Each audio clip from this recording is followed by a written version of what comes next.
Então, em primeiro lugar, eu não vou fazer uma apresentação PowerPoint formal, acho que é mais útil irmos conversando um bocadinho sobre, enfim, esclarecendo algumas das dúvidas que tiverem.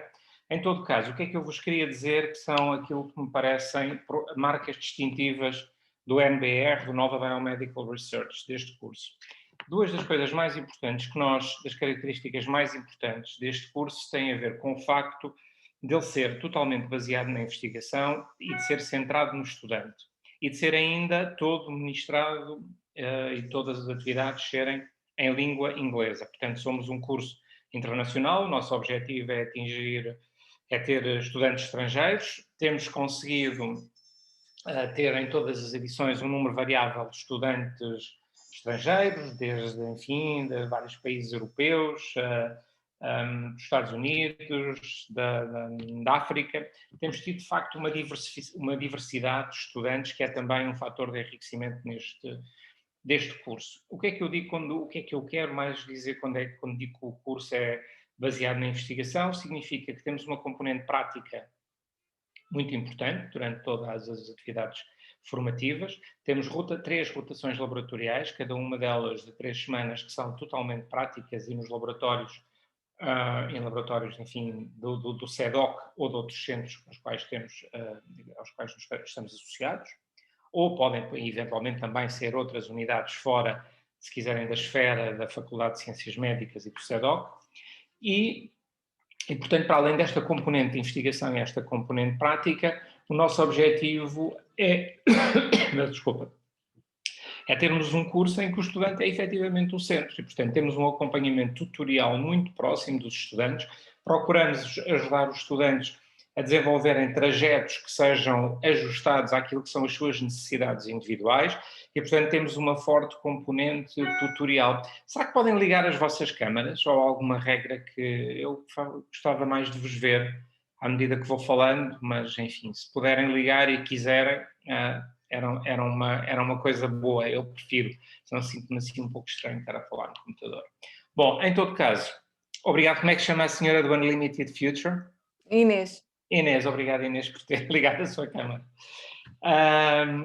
E, entretanto, o que é que eu vos queria dizer mais? Portanto, do ponto de vista de estrutura, também não temos uma estrutura muito convencional, ou seja, não temos unidades curriculares semestrais, daquelas que acontecem 2 ou 3 vezes por semana e que se repetem regularmente ao longo do semestre. O que temos são atividades concentradas em blocos de formação, que chamamos de cursos avançados.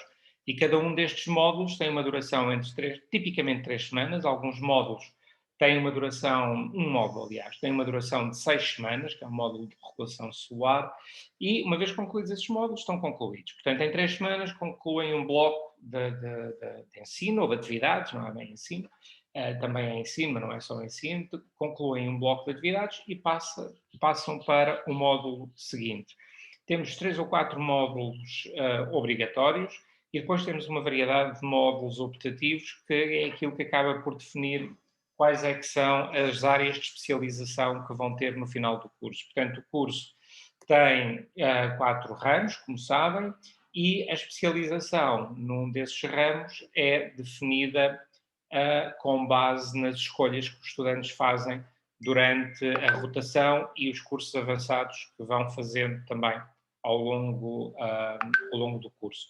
Portanto, mantemos assim alguma flexibilidade durante todo o trajeto. Depois, o modelo para cada um dos cursos avançados que temos, eles são tipicamente compostos por uma sequência por um conjunto variável de seminários temáticos, que normalmente são proferidos por especialistas na área, portanto, investigadores que são especialistas numa determinada área, e depois temos atividades de trabalhos de grupo, atividades práticas, atividades individuais, temos um conjunto também variado de atividades que são feitas pelos estudantes e há sempre um acompanhamento e uma interação com os estudantes. Portanto, na verdade, funcionamos num modelo um bocadinho ou timidamente baseado no modelo de Teams-Based Learning, não é? Um modelo de aprendizagem baseado na discussão e na aprendizagem dentro de equipas. Os estudantes constituem vários grupos E depois há uma parte do trabalho que é feito individualmente, é subsequentemente discutido no seio, no conjunto do grupo, e depois o grupo muitas vezes produz uma resposta, um protocolo, um projeto, enfim, o que quer que seja em termos de indicadores, mas que resultam numa fase inicial do trabalho individual do estudante, de um consenso ou de uma discussão dentro do grupo, e depois um trabalho que é finalmente apresentado em nome do grupo e apresentados a todos os outros colegas e discutido também com os tutores que vão acompanhando as atividades do grupo. Portanto, tipicamente, temos 4 grupos, temos um número relativamente reduzido de estudantes e queremos que seja assim para podermos ter um acompanhamento muito próximo e individualizado. Portanto, temos tipicamente 16 estudantes, como disse, às vezes 18, mas, portanto, estes são os nossos princípios fundamentais na implementação do curso. Em relação às teses, os estudantes podem, em princípio, escolher os laboratórios que entendem para realizar as suas teses. O nosso objetivo é que a escolha das teses seja tão informada quanto possível e seja informada por uma experiência próxima do estudante com a realidade dos diferentes grupos ou dos institutos que potencialmente os podem acolher. Portanto, o que temos para ajudar à escolha do tema da tese é uma série de seminários. Esses seminários são semanais e nesses seminários há uma apresentação por parte de um grupo de investigação, ou algum membro de um grupo de investigação, dentro ou fora do CEDOC, mas tipicamente dentro do CEDOC, que apresenta quais são os seus interesses de investigação e os projetos em curso, e em particular aqueles que são suscetíveis de acolher estudantes para realizarem a tese de mestrado. Depois, pretende-se que, com base nesses seminários, os estudantes escolham 3 rotações, e essas 3 rotações já são, se quiserem, um afunilar das escolhas possíveis para a realização da tese. E depois, em princípio também, embora às vezes há exceções, mas em princípio a tese é realizada num dos 3 projetos ou 3 laboratórios onde foi feita uma das rotações. Portanto, é este o projeto, o processo que ajuda a informar a escolha do projeto de tese, que depois no final do primeiro ano é apresentado, é defendido e é acompanhado por um comitê no âmbito de uma unidade curricular que se chama projeto de tese também. E, portanto, a ideia é haver, de facto, esta validação do projeto antes dele ser efetivamente iniciado no segundo ano. Tipicamente, como digo, muitos dos estudantes escolhem fazer o seu mestrado e a sua tese connosco, mas não é obrigatório. Temos estudantes que vão para outras unidades de investigação, outras universidades, muitas vezes outros países. Temos tido estudantes em vários países da Europa a fazer a tese, nos Estados Unidos, enfim. Normalmente procuramos aqui garantir que há uma flexibilidade, alguma flexibilidade na escolha do local da tese e dos temas, desde que, obviamente, cumpram os requisitos que temos estabelecidos e definidos também internamente, em que haja alguma garantia de qualidade e do processo como estes projetos vão sendo desenvolvidos. E pronto, quer dizer, se calhar agora parávamos um bocadinho aqui para dar tempo para alguma discussão e algumas questões. Sim, já temos E aqui uma questão também no chat. Eh, a questão, vou ler a questão, tratando-se de um mestrado com predominante componente prática, como é um módulo de avaliação, quando é avaliação em cada módulo. Nos primeiros semestres, trata-se de módulos de avaliação contínua ou, apesar da adicional. Não querem fazer vocês a pergunta? Há pessoa que escreveu, não quer perguntar. Apresentar-se e perguntar. Quem é? A Rebeca? Não. Ok, muito bem.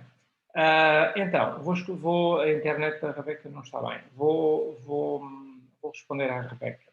A avaliação, o que é que nós procuramos fazer? A avaliação é uma consequência de um processo de ensino. A avaliação não é o centro daquilo que queremos fazer. Precisamos de avaliar para dar feedback, para dar algum feedback aos estudantes do seu desempenho e ajudá-los a melhorar. E, portanto, a nossa avaliação, nós procuramos, para além de uma classificação, dar em cada unidade curricular, em cada módulo, um feedback individualizado. Esse feedback individualizado tem 4 temas. Coisas que realmente gostamos, things we really like, coisas que cada estudante pode melhorar e coisas também que desencorajamos o estudante a fazer. E coisas que ficamos verdadeiramente impressionados. São as coisas que distinguiram, que de alguma maneira se destacaram nos estudantes. Portanto, nós damos, para além da classificação, um feedback individualizado. Para responder, e eu acho, na minha opinião, isto é o componente mais interessante deste processo de avaliação. Mas para responder à questão, a avaliação é encerrada no final de cada módulo. Portanto, se o módulo dura 3 semanas, no final dessas 3 semanas há uma avaliação. Essa avaliação é variável, depende dos módulos e dos objetivos de cada módulo, mas ela inclui muitas coisas desse tipo. Portanto, há uma componente contínua que tem a ver com o desempenho dos estudantes individualmente e dentro do grupo ao longo do curso e, em alguns casos, há para além disso uma componente adicional de escrita, em alguns de um documento escrito, ou um relatório, ou um exame, ou enfim, exames acho que só temos 2 ou 3.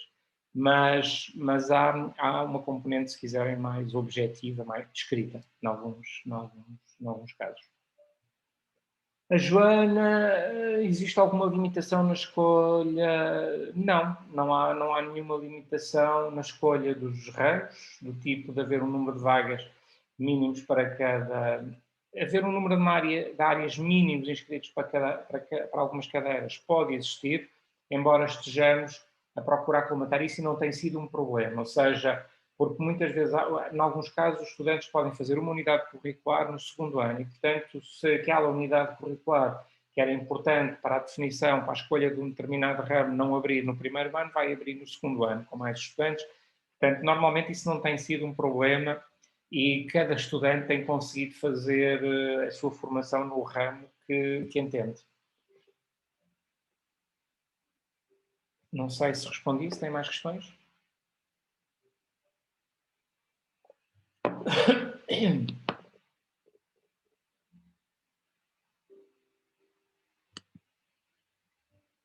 Penso que estas dúvidas ficaram respondidas. Se alguém tiver mais alguma questão a colocar, podem também ligar os microfones e colocar, ou escrever no chat, como preferirem. Boa tarde. Eu gostava de perguntar se as aulas teóricas têm, em situações normais, não apenas nesta fase, claro, se costumam ser assim por via online ou se são presenciais. Nós não temos muitas aulas teóricas, nós temos alguns seminários que são mais expositivos. E esses seminários são tipicamente presenciais. Nesta altura, obviamente, foram substituídos sempre que possível por atividades à distância, mas temos mantido algumas atividades de laboratório e todas as atividades práticas e experimentais têm sido mantidas, com os devidos cuidados e com o cumprimento das regras de segurança. Mas, tipicamente, todas as atividades são presenciais.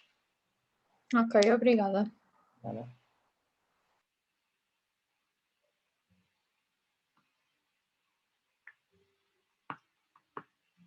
Mas alguém tem questões? Eu tinha uma questão, pronto, pode ser um bocado parva a pergunta, porque o curso chama-se efetivamente Investigação Biomédica, mas eu gostaria de saber se haveriam outras possibilidades em termos de saídas profissionais sem ser estritamente a investigação. Há essas saídas e acontece, não é? Portanto, o curso é obviamente dirigido, ou é mais dirigido para a investigação e, portanto, para quem, sei lá, o curso serve, por exemplo, para quem procura-se fazer um doutoramento ou seguir um trajeto profissional mais diferenciado com uma componente de investigação. Não tem que ser necessariamente, e também não tem que ser necessariamente fazer o doutoramento, sei lá, pessoas que podem querer ser gestores, por exemplo, de infraestruturas científicas, de facilities, de infraestruturas de microscopia, de biotérios, de imagem, enfim, há um leque alargado de comunicação de ciência. Também temos algumas pessoas que mostram algum interesse e pensam em fazer algumas coisas na área da comunicação de ciência, mas, portanto, enfim, empresas em Portugal, infelizmente temos poucas empresas a recrutar pessoas, mas temos uma empresa que, por exemplo, foi incubada, como estou a lembrar, ali no CEDOC, e que recrutou estudantes do NBE, depois de acabarem o curso, para lá trabalharem. Mas, a verdade, o grosso e a grande maioria das pessoas acaba por, em Portugal, muitas vezes fora do país, fazer um doutoramento, até porque o facto de termos a formação em inglês também facilita um bocadinho, e as pessoas depois, quando vão fazer um doutoramento fora do país, sentem-se mais bem preparadas para avançar para estes programas de doutoramento internacionais ou que ocorrem fora do país. Portanto, sim, não é exclusivamente para fazer doutoramentos e para a investigação, é predominantemente, mas nós temos, na verdade, dentro do curso um conjunto de outras atividades que são ministradas e que temos cursos nelas, como, por exemplo, comunicação, ética, patentes e propriedade intelectual. Portanto, temos um conjunto de atividades que são conexas com a atividade científica, mas que não são, de facto, de investigação tradicional. Muito obrigada. Okay.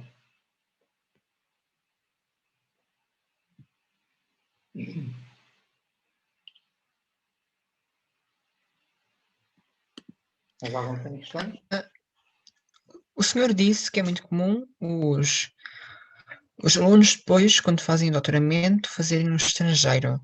E é muito frequente, mesmo depois do doutoramento e do postdoc, eles permanecerem no estrangeiro ou a maioria deles, eventualmente, volta para Portugal? Bom, Tomás, ainda não temos edições suficientes para me permitir responder com muita certeza, não é? Porque nós vamos na 4ª edição do curso, portanto, o curso são 2 anos, os doutoramentos tipicamente são 4. Posso dizer que há muitas pessoas que estão fora do país a fazer o doutoramento. Algumas julgo que têm o objetivo de regressar, mas não sei, isso não aconteceu ainda porque não houve tempo para concluírem ainda os seus doutoramentos fora, não é? Vai começar a acontecer daqui a 2 anos, já sabemos um bocadinho mais se algumas pessoas voltam ou não voltam. Eu espero que sim, espero que algumas pessoas vão, façam a sua formação, umas voltarão, outras não voltarão. Não é crítico que voltem. As pessoas podem decidir fazer a sua carreira científica onde entenderem. Era mau, era que não voltassem, porque não têm cá condições para fazer ciência de qualidade. Mas eu julgo que em Portugal, e em particular na área da biomedicina, já temos institutos muitíssimo bons e laboratórios, universidades muito boas, onde qualquer estudante, venha de onde vier, pode trabalhar e pode fazer um trabalho de qualidade. Precisávamos ter mais dinheiro para a ciência, mas enfim, é sempre assim.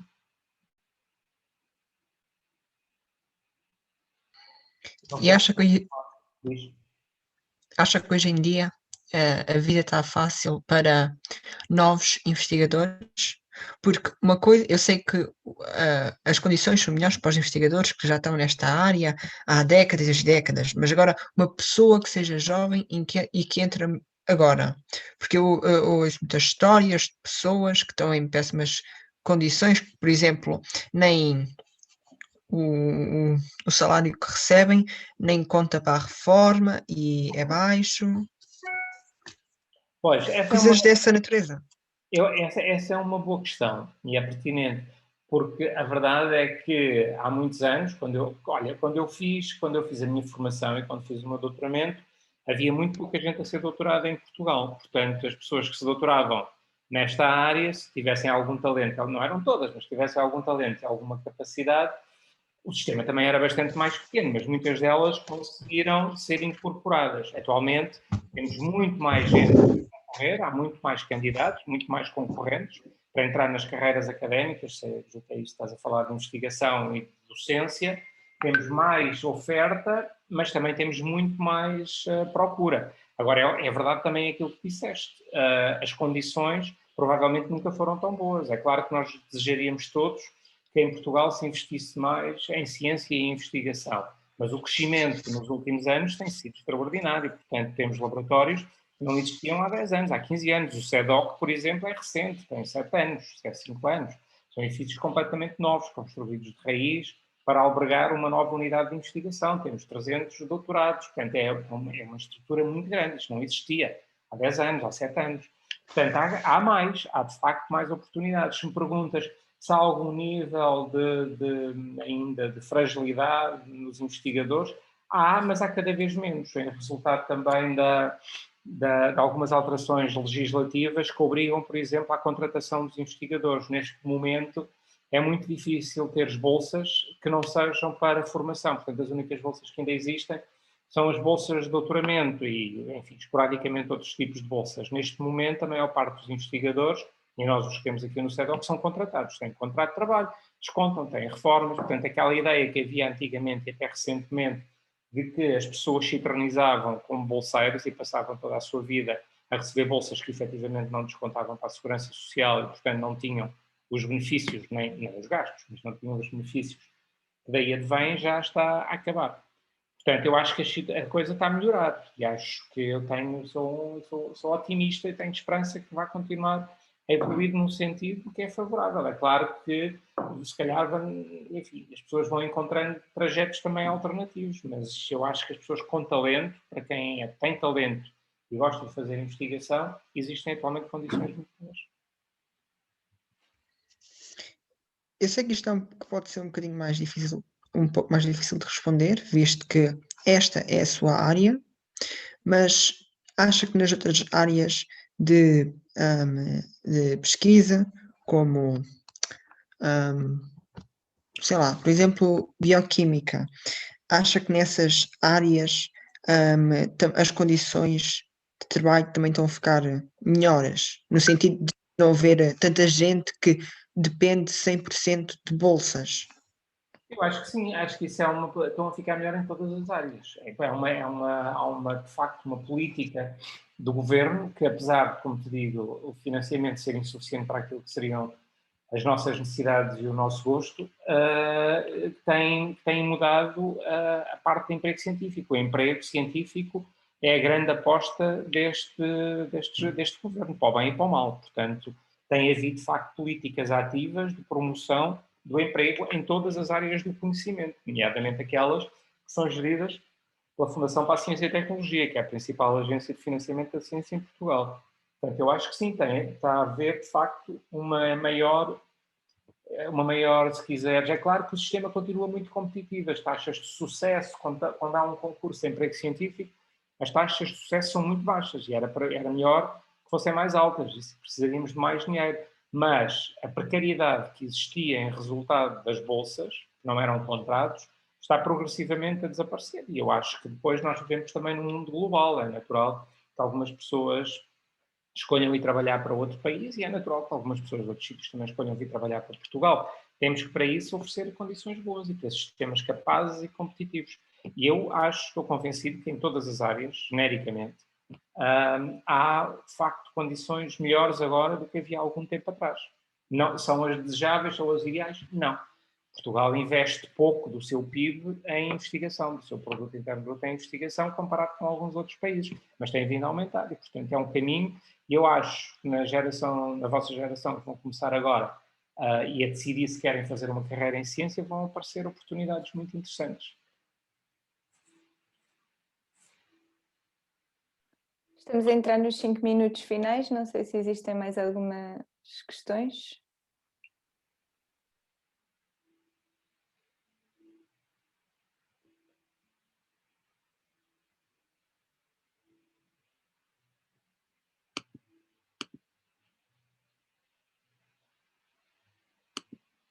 Professor, não sei se quer também adiantar alguma informação sobre o processo de candidatura ao mestrado.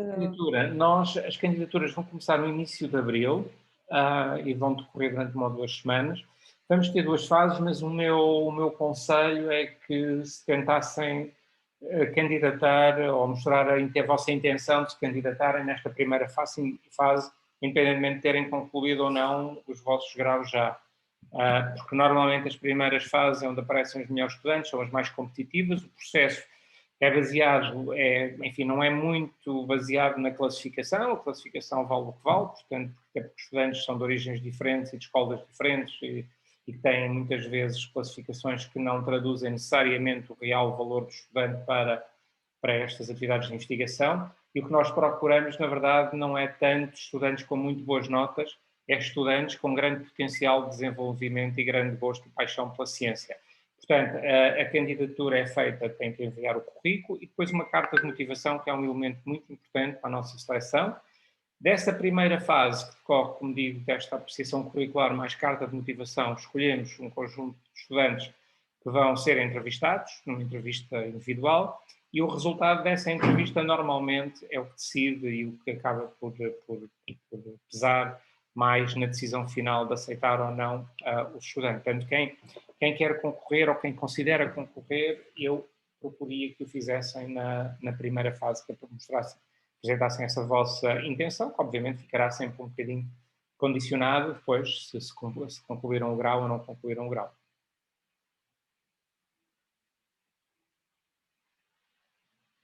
E temos normalmente informação na página do CEDOC, na página da Faculdade da Nova Medical School, portanto, enfim, e se quiserem mandar-nos um e-mail, contactar a Sofia Lima, que é a secretária do curso, também mandaremos todas as informações que entenderem.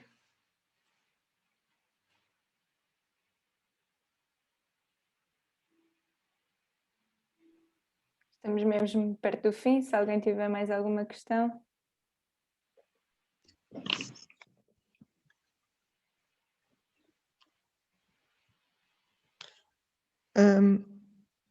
Eu tinha mais 2 questões. Isto pode ser considerado um pouco mais para o pessoal e pode ser um pouco difícil de responder em tão pouco tempo, mas o que é que aconselharia que uma pessoa tivesse em consideração se essa pessoa quiser ir para fazer carreira em investigação e em investigação biomédica? O que é que devia olhar para si e ver que tem, que devia melhorar? O que é que a fazia ser uma boa pessoa nesse ambiente? Olha, aquilo que faz um bom cientista é curiosidade e também, de certa maneira, a capacidade de lidar com a frustração, porque é isso que fazemos em ciência. Portanto, é curiosidade, é empenho, é paixão e capacidade de lidar com a frustração. São algumas... E criatividade, imaginação, são coisas que normalmente procuramos no estudante. E quando fazemos estas entrevistas, este empenho que a pessoa tem no desenvolvimento da sua carreira e a motivação são para nós fatores muito importantes. Nós temos tido pessoas, por exemplo, para dar alguns exemplos, que sabem muito pouco sobre biologia solar. Tivemos um estudante que sabia muito pouco, vinha de uma área da motricidade, candidatou-se várias vezes, nas primeiras fases nem sequer entrou, porque sabia pouco. Mas, portanto, a paixão dela e o empenho e a dedicação era de tal ordem que conseguiu acompanhar todos os outros estudantes, teve excelentes resultados e neste momento está a fazer o doutoramento na Holanda, porque já concluiu o mestrado e foi muito elogiada e, portanto, veio de uma área completamente improvável. O que é que ela tinha? Uma vontade enorme de aprender, uma curiosidade grande, um fascínio para com a ciência e, obviamente, trabalho, capacidade de vez em quando de lidar com a frustração, porque as coisas às vezes são como difíceis. Ok, Muito obrigado. Queria agradecer a presença do professor e a presença de todos. Vamos terminar a sessão, mas, como disse, a sessão vai ficar gravada e se tiverem mais alguma dúvida também já sabem onde encontrar a informação. Muito obrigada. Muito obrigado também. Boa tarde. A todos com este ou outros cursos que decidam continuar a fazer. Obrigada.